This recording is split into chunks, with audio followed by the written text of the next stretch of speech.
ज़रा तस्वुर कीजिए, एक ऐसा जहाज जो मुकम्मल तौर पर दुरुस्त हालत में था, तजुर्बाकार पायलट्स, साफ मौसम, इसके बावजूद सिर्फ चंद सेकंड्स में दोनों इंजन बंद हो गए। ना कोई धमाका, ना आग, सिर्फ एक स्विच। असल सवाल यह है, वो स्विच किसने बंद किया? या फिर किस चीज़ ने? एयर इंडिया आई 171 की प्रीलिमिनरी इन्वेस्टिगेशन रिपोर्ट में कुछ ऐसे इंकिशाफात हुए हैं जिसने एविएशन की दुनिया में एक नई मिस्ट्री खड़ी कर दी है। क्रैश से सिर्फ चंद सेकंड्स पहले दोनों इंजन के फ्यूल स्विचेस को रन पोजीशन से कट ऑफ पोजीशन में किसने किया था? जब फ्यूल कट ऑफ होने के बाद दोनों इंजन घटने लगे तो एक पायलट ने पूछा कि फ्यूल कट ऑफ क्यों किया है, जिस पर दूसरे पायलट ने कहा कि मैंने नहीं किया। क्या वजह थी कि टेक ऑफ के इतने क्रिटिकल टाइम पर एक नहीं दोनों इंजन के फ्यूल स्विच बंद कर दिए गए? क्या स्विचेस में कोई खराबी थी? पायलट ने जानबूझकर किया या फिर यह किसी माल फंक्शन का नतीजा था? हिस्ट्री में हुए दूसरे ऐसे ही हादसे जिसमें पायलट ने जानबूझकर सुसाइड किया था, उनमें और एआई 171 में क्या कुछ कॉमन है? आज हम डिप में जाकर इस मसले को समझने की कोशिश करेंगे। नाजरीन, 12 जून 2025 की सुबह अहमदाबाद इंटरनेशनल एयरपोर्ट पर एक रूटीन का दिन था। हवा में हल्की सी गर्मी और आसमान बिल्कुल साफ था। कुछ जहाज टर्मिनल पर खड़े पैसेंजर्स को ऑन बोर्ड कर रहे थे, तो कुछ टैक्सी के फेज में थे, जबकि रनवे पर हर 5 मिनट में कोई जहाज लैंड या टेक ऑफ कर रहा था। इसी भीड़ के दरमियान एयर इंडिया का एक बोइंग 7878 ड्रीम लाइनर भी खड़ा था, जिसका टेल नंबर VTNB जबकि फ्लाइट नंबर AI 171 था।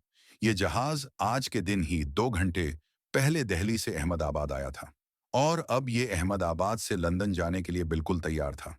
कोई नहीं जानता था कि चंद लम्हों के बाद ये ड्रीम लाइनर दुनिया भर में हेडलाइंस और एविएशन की दुनिया में एक मिस्ट्री छोड़ने वाला है।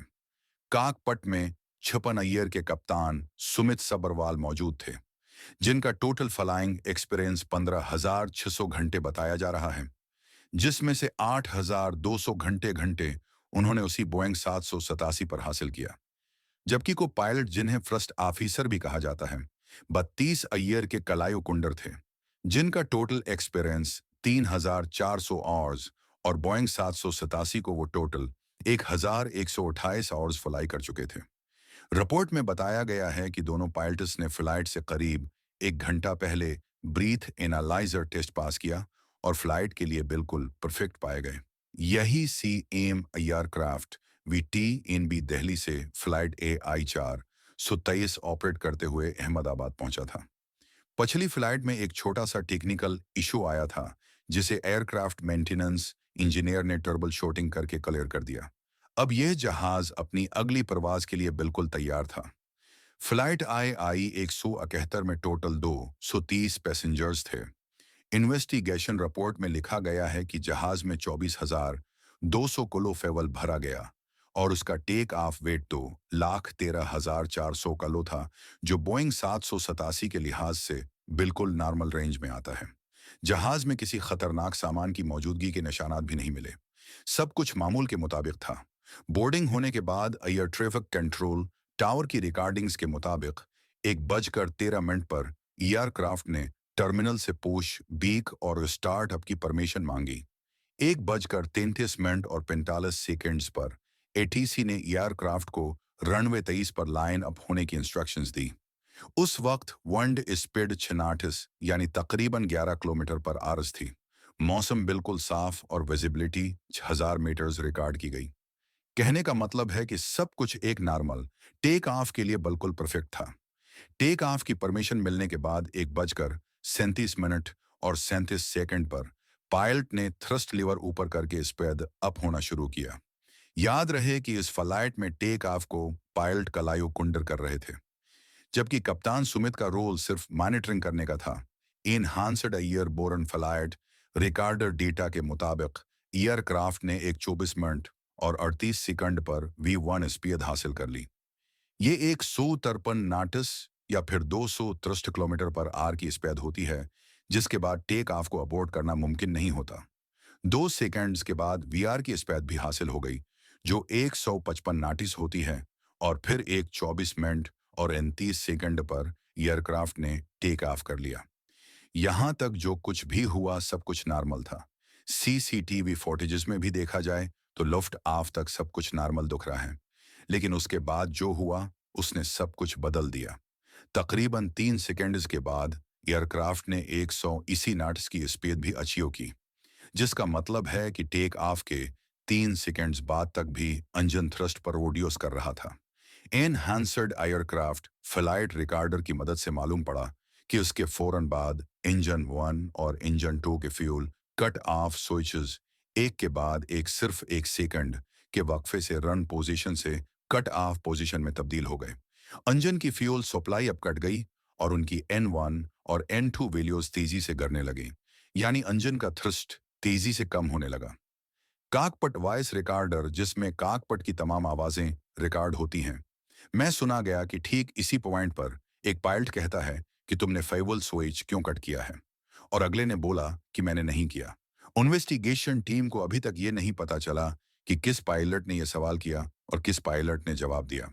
सीसीटीवी फुटेज में भी लिफ्ट ऑफ के फौरन बाद ही रेम एयर टर्बाइन डिप्लॉय होता दिखाई दिया, जिसे शॉर्ट में RAT भी कहते हैं। ये एक इमरजेंसी पावर सोर्स होता है जो इंजन बंद होने पर ऑटोमेटिकली डिप्लॉय हो जाता है। ये पावर जहाज के मेन इलेक्ट्रिकल सिस्टम को चलाने के काम आता है। RAT का डिप्लॉय होना इस बात की निशानी है कि जहाज में कुछ न कुछ इनयूजुअल जरूर हुआ था। फुटेज में भी देखा गया कि जहाज अपना एल्टीट्यूड तेजी से खो रहा है, और EFR डेटा से भी ये बात साबित होती है, क्योंकि उस वक्त दोनों इंजन की N2 वैल्यूज अपनी मिनिमम आइडियल स्पीड से भी कम हो गई। 1 मिनट 23 मिनट 45 सेकंड पर ATC की रिकॉर्डिंग्स में मेडी का डिस्ट्रेस सिग्नल रिकॉर्ड हुआ। जब ATC ने कॉल साइन पूछा तो आगे से कोई जवाब नहीं मिला। साथ ही ATC ने एयरक्राफ्ट को एयरपोर्ट बाउंड्री के बाहर क्रैश होते देखा और इमरजेंसी रिस्पांस फौरन एक्टिवेट कर दिया गया। एयरक्राफ्ट रनवे 23 की सीध में 1600 मीटर्स दूर पहले आर्मी मेडिकल कोर्प्स की एक बिल्डिंग की चमनी से टकराया और फिर BJ मेडिकल कॉलेज हॉस्टल से टकराया। पूरा मलबा पहले इम्पैक्ट पॉइंट से तकरीबन 1000 फीट लंबे और 400 फीट चौड़े इलाके में फैल गया। इस हादसे में 12 क्रू मेंबर्स और 229 पैसेंजर्स की जान गई, जबकि जमीन पर 19 लोग भी इस हादसे का शिकार हुए। सिर्फ एक मुसाफिर कुदरती तौर पर इमरजेंसी एग्जिट के पास बैठने की वजह से किसी तरह बचने में कामयाब हो गया। 15 पेजेस की इस इब्तदाई इन्वेस्टिगेशन रिपोर्ट में एक एक चीज डिटेल में लिखी है। जैसा कि क्रैश के बाद मलबे से फ्लिप हैंडल असेंबली मिली, जो 5 डिग्री की फ्लिप पोजीशन में मौजूद थी, जो कि एक normal take off flip setting होती है, और ये चीज EFR डेटा से भी कंफर्म हुई। लैंडिंग गियर लेवर डाउन पोजीशन में मिला और थर्स्ट लेवर बेशक काफी जल चुका था, लेकिन क्रैश होने तक फॉरवर्ड पोजीशन में ही था, जबकि सबसे अहम चीज fuel control switches run position में ही पाए गए, यानी कि क्रैश से पहले पायलट्स ने वापस फ्यूल स्विच ऑन कर दिए थे। अब ये फ्यूल स्विचेस नॉर्मल तौर पर ऐसे डिजाइन होते हैं कि सिर्फ कोई इंसान ही उन्हें बंद या खोल सकता है। दोनों स्विचेस के लेफ्ट और राइट पर एक लॉकिंग मैकेनिज्म दिया गया है। इस लॉकिंग मैकेनिज्म का काम है स्विच को एक्सीडेंटली ऑन या ऑफ होने से बचाना। जब भी पायलट को इंजन का फ्यूल ओपन करना हो तो उसमें पायलट के दोनों हाथों का इस्तेमाल जरूरी होता है। एक हाथ से लॉक को पुश किया जाता है और दूसरे हाथ से स्विच को पुल करके ऊपर या नीचे किया जाता है, और यही चीज सबसे हैरानकुन है, क्योंकि एक हाथ से फ्यूल स्विच चाहकर भी कोई ऑन या ऑफ नहीं कर सकता। अब अगर तो स्विच पायलट ने बंद नहीं किए, जैसा कि कॉकपिट वॉइस रिकॉर्डर में सुना गया, तो फिर किसने किए? और अगर ये गलती से भी हो गया तो सवाल यह है कि दोनों स्विचेस गलती से कैसे बंद हुए, वो भी एक के बाद एक। इन्वेस्टिगेशन रिपोर्ट में यह भी पाया गया कि दोनों फ्यूल स्विचेस 1 सेकंड के वक्फे से बंद हुए थे, जो कि बिल्कुल एक नॉर्मल ह्यूमन इंटरवेंशन लगता है। बाद में ये दोनों स्विचेस दोबारा ऑन भी किए गए थे, लेकिन तब तक बहुत देर हो चुकी थी। इन्वेस्टिगेशन रिपोर्ट के मुताबिक इंजन 1 के लिए फ्यूल कट ऑफ और दोबारा सप्लाई शुरू होने के दरमियान तकरीबन 10 सेकंड्स का वक्फा था, और इंजन 2 के लिए फ्यूल कट ऑफ और दोबारा सप्लाई शुरू होने के दरमियान तकरीबन 14 सेकंड्स का वक्फा था। इस बात के सबूत भी मिले हैं कि दोनों इंजन वापस से थर्स्ट प्रोड्यूस करने ही लगे थे, लेकिन इसी वक्त क्रैश हो गया। अब यहाँ सबसे बड़ी मिस्ट्री ये है कि फ्लाइट AI 171 टेक ऑफ तक बिल्कुल परफेक्ट थी। इंजन से लेकर इसमें भरने वाले फ्यूल तक सब कुछ नॉर्मल था। इन्वेस्टिगेशन टीम ने फ्यूल टैंकर जिसकी मदद से AI 171 को रिफ्यूल किया गया था, उसके फ्यूल सिंपल्स भी लेकर लैब में चेक किए, लेकिन इसमें भी कोई गड़बड़ नहीं पाई गई। अगर सब कुछ ही परफेक्ट था, तो फिर फ्यूल स्विचेस को जानबूझकर बंद क्यों किया गया, या कहीं उनका लॉकिंग मैकेनिज्म खराब तो नहीं था? रिपोर्ट में एक और अहम चीज का भी जिक्र है, और वो ये है कि FAA ने 2018 में एक स्पेशल एयरवेज इंफॉर्मेशन बुलेटिन जारी किया था, जिसमें fuel control switch locking feature के निकलने के इम्कान के बारे में बताया गया था। यानी फ्यूल स्विच के लॉकिंग फीचर के निकलने का खतरा कहीं ना कहीं एविएशन इंडस्ट्री में मंडला जरूर रहा था। ये बुलेटिन, जिसे SAB भी कहा जाता है, बोइंग 737 एयरप्लेन्स के ऑपरेटर्स की शिकायत पर जारी किया गया था। इसका मतलब है कि बोइंग 737 के कुछ एयरक्राफ्ट्स में ये मसला पहले भी रिपोर्ट हो चुका है। फ्यूल कंट्रोल स्विच डिजाइन, जिसमें लॉकिंग फीचर भी शामिल है, मुख्तलिफ बोइंग एयरप्लेन मॉडल्स पर एक जैसा ही है, जिसमें पार्ट नंबर 4 TL8373D भी शामिल है, और वही part air India flight AI 171 में इस्तेमाल होने वाले एयरक्राफ्ट VTNB में लगा हुआ था। FAA ने 7 साल पहले वार्न किया था कि कुछ फ्यूल कंट्रोल स्विचेस के लॉक डिसएंगेज स्टेट में इंस्टॉल हुए हैं। एयर इंडिया ने इस इंस्पेक्शन को स्किप किया क्योंकि वो मैंडेटरी नहीं, बल्कि FAA की तरफ से महज एक एडवाइस थी। पर दूसरी तरफ अगर असीम किया जाए कि एयरक्राफ्ट का फ्यूल स्विच लॉकिंग मैकेनिज्म खराब भी था और टेक ऑफ के दौरान गलती से वो स्विच ऑफ हो गया, तो इतना बड़ा इत्तेफाक कैसे हुआ कि दोनों स्विचेस 1 सेकंड के वक्फे से एक के बाद एक बंद हो गए? और अगर पायलट ने खुद जानबूझकर किया, तो उसकी सिर्फ एक ही वजह हो सकती है, और वो है सुइसाइड।